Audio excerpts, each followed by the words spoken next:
أنا ሂበይን ዝብል ሓደ ዋን ዝብኢን ሂበይ ብዝረኸባ ቁፅሪ እናና ዓባል ከምዝቐትላ እናፈራርሐን ኣብ ሓደ ከባቢ ሓቢሮም ይነብሩ ነበሩ።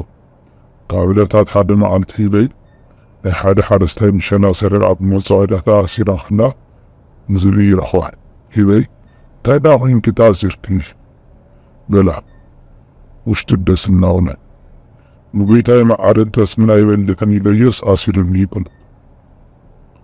ኣያ ዝብኢ ድማ ብጣዕሚ ሓሪፉ ኣነ ክበልዕ ይደሊ እየ እሰር ንበይዛኺ ንኣኻ ግን ክፈትሐክ ኢሉ ፈታሕ።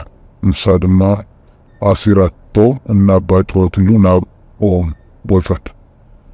ድሕሪኡ እቲ ሓረስታይ መጠመነት ዝብኢ ክሳብ ዝሰግድ ቀጥቅጥ። ሂበይ ኣብቲ ዝቕፅል መዓልቲ ኩነታት ዝብኢ ንምፍላጥ ንከይሕዛ ድማ ሙሉእ ሰውነታ ጠስሚ ተናኽያ ናብ ቦቱ ፈለት።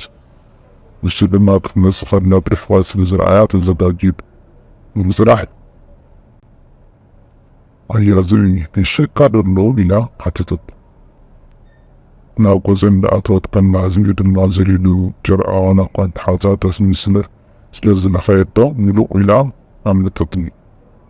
ሂበይ ንቐፃሊ ከምዘይገድፋ ስለ ዝፈለጠት ንፍትኸትሎም ኢላ ፈትሕረት። ዓብይ ጉድጓድ ቆይታ ድማ ኣያ ዝብኢ ኣነ ዝዘለልኩ መዝላል ኣይትኽእል በለት። ኣያ ዝብኢ ከዓ ጎረኛ ስለ ዝኾነ ኣነ ካብኣ ክድይንእስ እየ ኢሉ ብኩርዓት ነቲ ውድድር ክወዳደር ተቐበለ።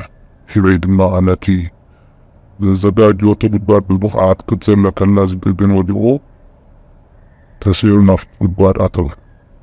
ኣብኡ ከሎ ከዓ ሞተ። ካብኡ እንድሓር ሂበይ ብዘይ ፍርሓትን ራዕድን ብሰላም ምንባር ጀመረት ይበሃል።